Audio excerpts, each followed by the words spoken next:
Hola, bienvenidos. Estamos iniciando el lanzamiento de este medio de comunicación digital que se llama NeuroRaza. Hay una razón muy importante por la cual se llama NeuroRaza. En algún momento voy a explicarla. Este no es el caso.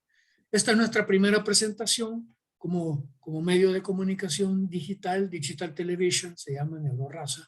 Y es una experiencia para nosotros novedosa, para nosotros. Nosotros, y digo nosotros porque estoy compartiendo, como ustedes pueden verlo, con una catedrática de la Escuela Mónica Herrera, ya voy a introducirla, una persona a quien conozco desde hace por lo menos 30 años y que reconozco en ella el talento que le caracteriza para llevar adelante todo el trabajo de storytelling. Ella ha sido creativa, directora creativa, ella ha sido una especialista en producción de spots televisivos y cuento y otras cantidad interminable de expresiones creativas y artísticas. Y hay una beta porque tiene una hija que es altamente creativa también. Entonces, esta noche nosotros iniciamos estas transmisiones. Originalmente estaba planificado un temario, pero ustedes saben que estamos en un momento complicado, las personas están complicadas y el invitado inicial pues no está disponible. Flor ya estaba integrada en la agenda, entonces comenzamos con la licenciada Flor Elisa Bosworth, o Flor Elisa Aragón, como es conocida también, y para mí es un placer y creo que no hay nada mejor que comenzar con ella, ¿verdad? Lo que uno planifica es lo que estábamos hablando antes de abrir la cámara, no siempre es lo que sale y lo que yo creo es que lo que sale es lo mejor. Bienvenida, Flor. Queremos que des una introducción inicial tuya, as you wish, como tú quieras, y preséntate a ti misma, aparte de lo que ya dije, y bienvenida nuevamente, ¿verdad? Adelante. Bueno, gracias. Gracias por Neto. Como dijo, tenemos más de 30 años de conocernos, o por ahí como 30 años de conocernos, y la verdad es que estoy bien contenta, entusiasmada de participar en su proyecto. Y bueno, yo comencé como redactora creativa en una agencia de publicidad hace 30 años. Luego de eso he ido me fui desarrollando profesionalmente y llegué a ser directora creativa, después a interesarme bastante en el tema de la estrategia de marketing también. Soy maestra de esta materia de estrategias de marketing en la Mónica Herrera, y soy maestra también en la Mónica Herrera de redacción 2. Y hace algunos años, alrededor de 6 años, me independicé. Yo trabajé casi, como 25 años en agencias de publicidad, pero hace unos 5 años me independicé y me interesé bastante por este tema del storytelling, un tema del que se está hablando mucho estos días, precisamente por eso me interesé, y en el que he hecho bastante investigación, bastante profundización, y he impartido, por cierto, esta cátedra o el taller de storytelling también a través de formación continua de la Mónica Herrera. Y creo que de storytelling es de lo que vamos a hablar ahora, si no me equivoco. Vamos a hablar de storytelling y hay una competencia brava, he visto ahí por todos lados. Hoy se ha puesto de moda Berkeley, Stanford, aquí recibo yo todo el tiempo de las universidades más prestigiosas y rimbombantes del planeta. Storytelling, storytelling, storytelling. Y ciertamente este es el tema de esta noche, storytelling. Tenemos 3 preguntas específicas. Vamos a comenzar con la primera. Y aquí va algo que me ha llamado la atención desde hace mucho tiempo. Estuve leyendo algunos autores muy renombrados, muy importantes, pero había uno en específico que decía que el ser humano es un animal, es un mono, dijo él, esa fue la palabra, es un mono que cuenta historias a los demás y se lo cuenta a sí mismo. Hay una teoría de un psicólogo constructivista que dice que que esto es como los guiones. Tú escribís los puntos picos en una narración, en una línea, tú escribís puntos picos porque no se puede narrar en una película en una hora, digamos, 90 minutos, no puedes narrar toda la historia, 30, 40 años, día a día de alguien. Entonces tú vas hilvanando, ¿verdad? Uniendo puntos pico y generas una historia que complementa el cerebro. Entonces, ¿tú realmente crees que somos un animal que cuenta historias y se las cuenta a sí mismo? También cuenta historias a los demás y a sí mismo. ¿Tú qué opinas sobre esto? Fíjate que la verdad es que como me interesó un montón este tema, como mencioné hace como 5 o 6 años, he hecho, a través de este tiempo, he hecho bastante investigación acerca de este tema. Y una de las cosas quizás más relevantes, una de las cosas que más me llama la atención, y esto quizás lo estudia más la antropología, es como todo este tema que tiene que ver con, eh, sí, o sea, fuimos eh, monos, no quisiera decir monos, fuimos como un ser no tan evolucionado como el que somos ahora. Pero al principio de la historia, cuando empezamos a pasar de ser ese mono que mencionas a convertirnos como más en lo que somos ahora, seres humanos, la forma original en cómo se comenzaron a comunicar esos humanos fue precisamente a través de las historias. De hecho, hay un montón de pruebas acerca de esto que te estoy diciendo. Por ejemplo, en estas cuevas rupestres, ahorita no me acuerdo, pero están en alguna parte de Europa, en la que sin tener todavía el poder de comunicarnos a través de la palabra, los humanos comenzamos a comunicarnos a través de las historias. Ahí hay historias. Y luego, obviamente, con todo con el descubrimiento de la palabra, del sonido, de un sonido asociado a una emoción o a algo, comenzamos a contar historias. Y una cosa bien importante también tiene que ver con que eh, probablemente por esta misma característica que tenemos los humanos de comunicarnos a través de historias o que comenzamos a comunicar a través de historias, nuestro cerebro está diseñado para captar o para, como te digo, para conectar mucho mejor a través de una historia. No sé si esto te responde la pregunta o si. Me la responde perfectamente. De hecho, sí, el cerebro se estimula con las historias. Nada estimula más al cerebro que escuchar historias. Tú ves que hay historias y las características, las estructuras dramáticas se repiten una y otra vez. ¿Cuántas veces en nuestra vida, inclusive los que nos las picamos de más fríos, ¿verdad?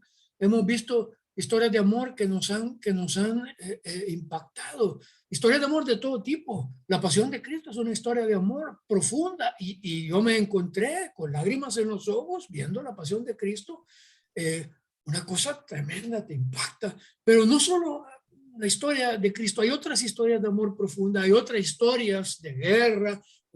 Las historias nos conmueven porque tienen emociones y sensaciones y cuando hay emociones y sensaciones hay dopamina y hay serotonina y se estalla el cerebro y el corazón y todo el ser humano se ve envuelto en una magia que es lo que le da vida. Y es Algún que hay día, una, cuando tengamos un poco más de tiempo, solo quiero decirte esto. Hay un autor viejo que habla mucho de las expresiones artísticas como historias. Ernesto Sábato se llama. Ahí un día vamos a hablar de él. Me decías, perdón.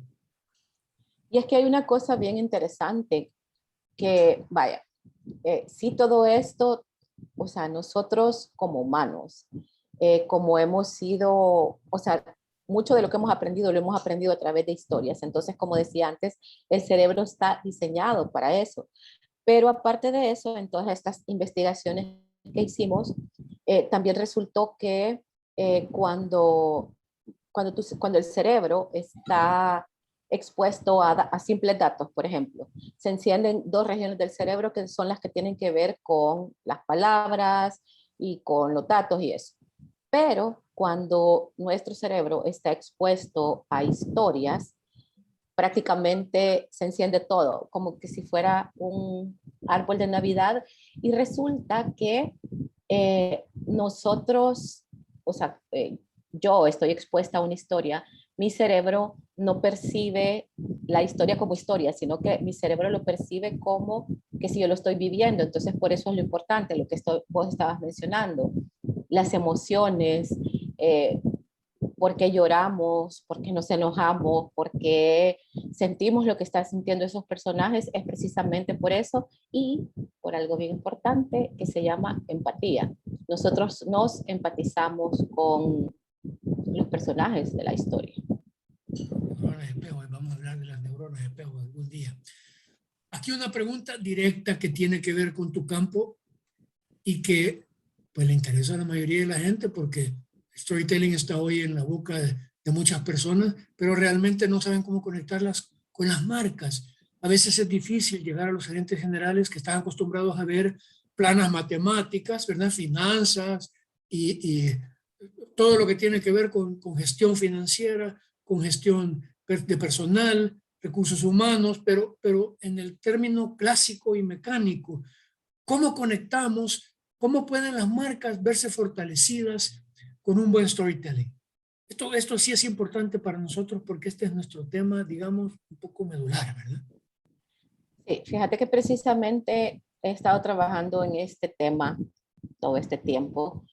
Yo que he estado en agencias, yo que he trabajado con marcas, yo que he trabajado con clientes, realmente todavía es como un tema un poco difícil de que eh, te lo logren comprar, no entender, porque no es un tema difícil de entender, pero ¿por qué es importante para las marcas?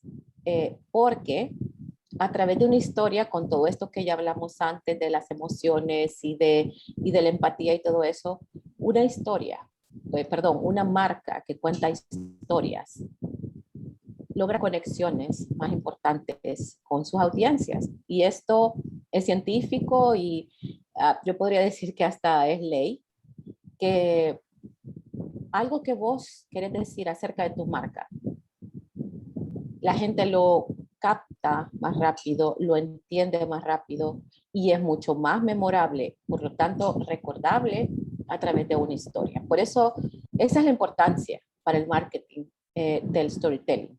Esas conexiones que logras hacer con las audiencias, no solo esas audiencias que ya tenés, sino que las audiencias que querés cautivar a través de una historia, porque eso es lo que haces como marca, cautivar audiencias y, como dije antes, conectar con ellas y cautivarlas para que quiera estar cerca de tu marca y obviamente comprarla, porque al final eso es lo que queremos.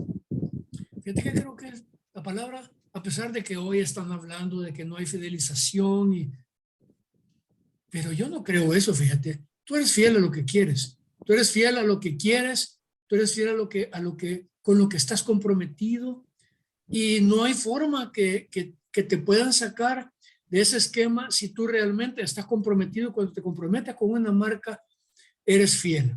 Aquí viene nuestra tercera y última pregunta y que está conectado con esto último que acabamos de afirmar. Hay un autor, un filósofo moderno, Bauman, Sigmund Bauman. Él habla de que la era moderna es líquida. Él utiliza la palabra líquida. Todo es líquido. Todo es fugaz, rápido. Inclusive, tú estabas mencionando autores, te digo que más allá de Kotler, otros expertos en mercadeo mucho más actualizados, no que quiero yo desprestigiar a Kotler, por supuesto que Kotler es Kotler, ¿verdad? Pero digamos, estamos hablando ya de especialistas como Jürgen Klarik, estamos hablando de Braidot, estamos hablando de Liliana Alvarado de Marzano, estamos hablando de Romano y podemos hablar de otros tantos, ¿verdad? Españoles y en general. Todos ellos están diciendo lo mismo. Miren, el cerebro está estructurado para recibir historias. A través de historias, la gente se enamora. Punto. ¿Verdad? Quieren enamorar a la gente y que la gente repita esa historia y se conecte con ustedes y con su marca. Co-creación, que es otra palabra que estamos, y hay mucha gente que no entiende porque no comparten esta cultura individualista, ese acto de co-creación, pero es importante porque de todas maneras sucede. Nosotros desde la agencia de publicidad, y tú lo sabes, y nos ha pasado, construimos el 50% de las posibilidades de interpretación que se le puede dar a una marca. El otro 50% lo termina de complementar el que recibe el mensaje, lo recibe de acuerdo a su propio código, a su propia memoria, su propio, etcétera, ¿verdad? Memoria priming, que es un término muy importante. Entonces, la pregunta aquí es, Bauman se refirió a esta era como líquida.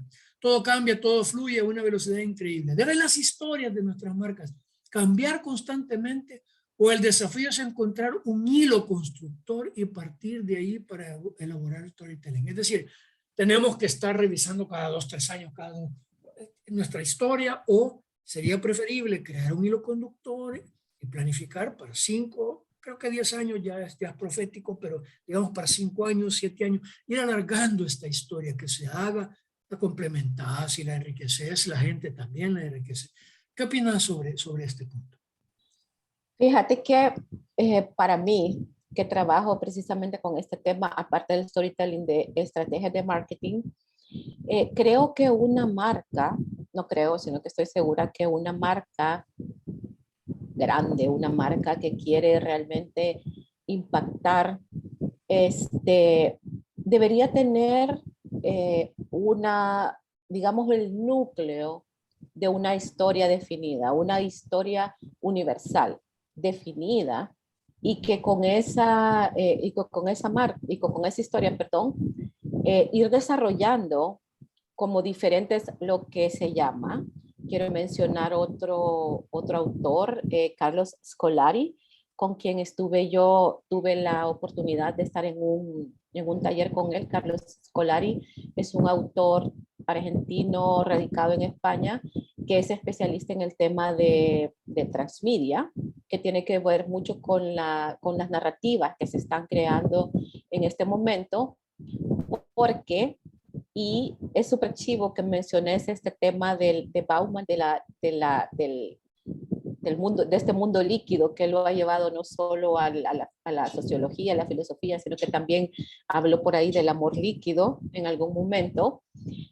Pero yo siempre, cuando doy uno de mis talleres acerca de storytelling, les menciono precisamente eso. Una historia tiene una gran ventaja, que es elástica. Digamos, en este caso que estamos hablando de liquidez o de líquido, una historia es líquida. Una historia, podés tener un núcleo, un centro, una historia original y expandirla a diferentes momentos, a diferentes medios, a diferentes canales, a diferentes, como mencioné antes, a diferentes momentos. O sea, hay una marca argentina que se llama Lucchetti, es una marca de pastas, sopas y arroces, de esos que vienen en seco para prepararlos, que hace como 12 años creó esta narrativa y esta historia acerca de la mamá Lucchetti.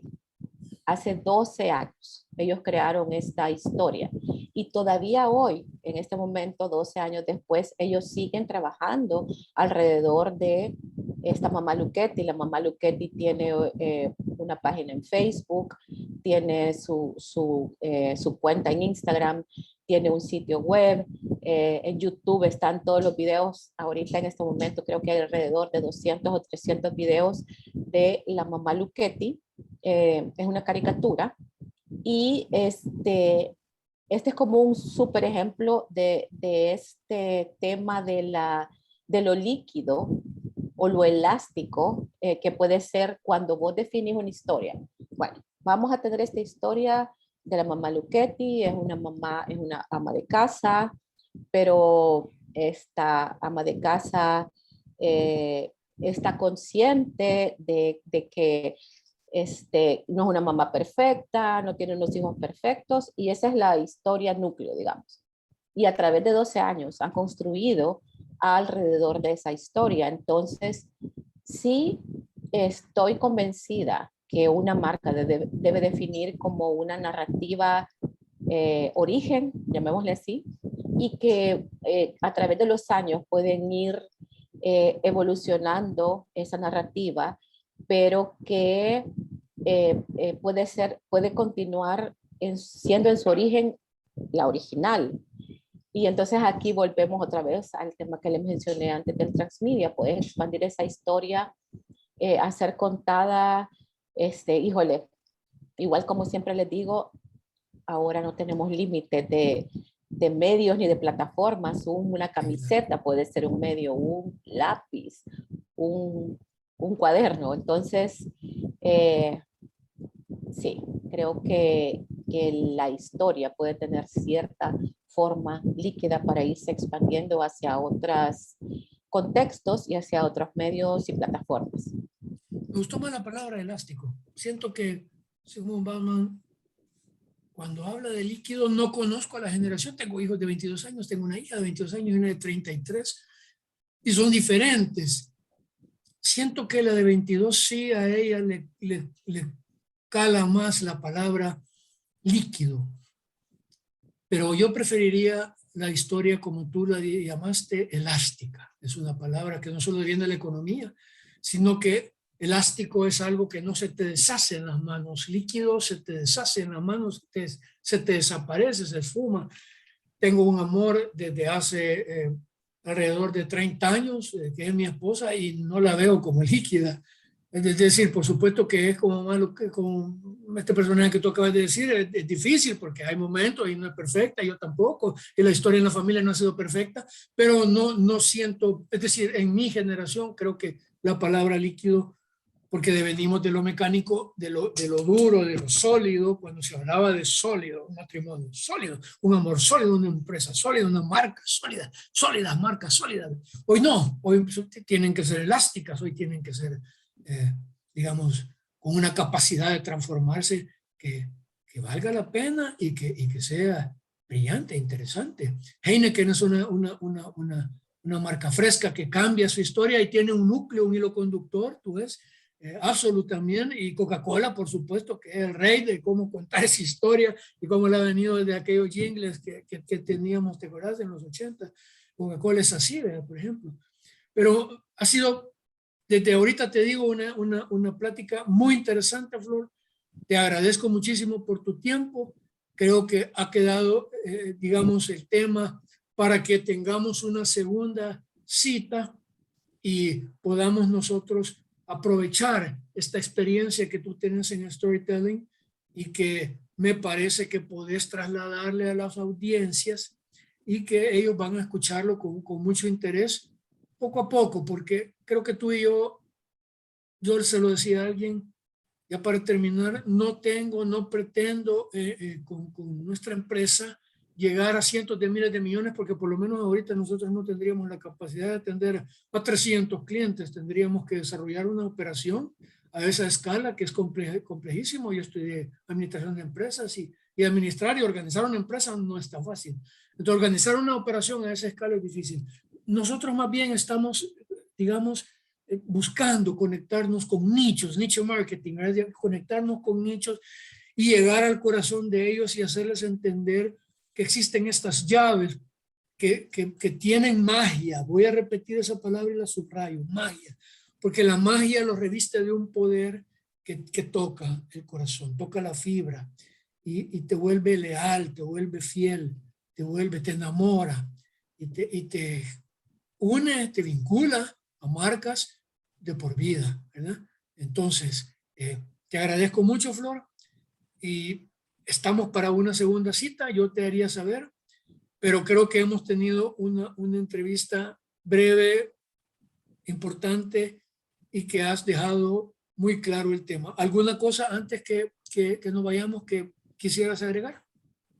Sí, fíjate que sería interesante si pudiera haber como una segunda parte que profundizáramos acerca de este tema del transmedia y ya que lo mencionaste antes también acerca de los superpoderes del storytelling, porque así como lo que hemos hablado, todo lo que hemos hablado hoy, el storytelling es elástico, líquido, como lo querramos llamar, y tiene varios superpoderes que nosotros que trabajamos en comunicaciones y marketing nos podemos valer de esos superpoderes para llegar o acercarnos mucho más a nuestras audiencias. Yo te agradezco un montón porque la verdad, bueno, pues ya me conoces, a mí me encanta hablar de todas las cosas que sé y me encanta precisamente porque tengo como esta premisa en mi vida que es que la experiencia y el conocimiento no sirve de nada si no lo puedes compartir y a mí me encanta compartirlo y gracias otra vez por invitarme. Catedrática hasta en el tuétano de los huesos y así debe ser. Si somos comunicadores y no comunicamos sería algo, un absurdo rayano, ¿verdad? Entonces creo que estamos en eso de acuerdo. Te agradezco muchísimo. Este video yo lo comparto sobre todo en Facebook y en LinkedIn. También va a ir a Instagram, pero creo que, digamos, nuestro target está más para estas dos plataformas. Entonces, te agradezco y desde ya quedas invitada para una segunda oportunidad, para un segundo programa sobre storytelling y me encantaría hablar sobre transmedia porque sí, en eso yo he leído a algunos autores, pero en esto soy neófito, yo te advierto. Estudié comunicaciones en la era, digamos, cuaternaria, ¿verdad? Cuando todo era mecánico y estudiábamos aquí en separatas y no habían más que autores funcionalistas, estructuralistas y los de la escuela de Europa. Así que ahí terminaba el asunto, ¿verdad? La escuela de Frankfurt. Y ahí terminaba el asunto. Hoy no, hay una riqueza de autores latinoamericanos que son maravillosos porque nacen de una realidad más parecida a la nuestra, con ejemplos como el que tú aportaste de la Argentina, que son ejemplos más claros y con los cuales podemos identificarnos. A veces planificar con los modelos de Estados Unidos es complicado porque se pone cuántas marcas tan perfectas como hay en estas condiciones, con esas condiciones y esas capacidades, aunque nazcan en pequeño, en un entorno mucho macro, cuántas oportunidades tenemos aquí, contadas con un dedito chiquito también, ¿verdad? Entonces, te doy las gracias, Flor, y gracias a vos. Quedamos listos para un segundo capítulo, un segundo programa Transmedia. Preparémoslo desde ya con tiempo y echémoslo a andar, ¿verdad? Chivísimo, gracias. Ok, salud, cuídense mucho. Yo, bueno, Salud. buenas.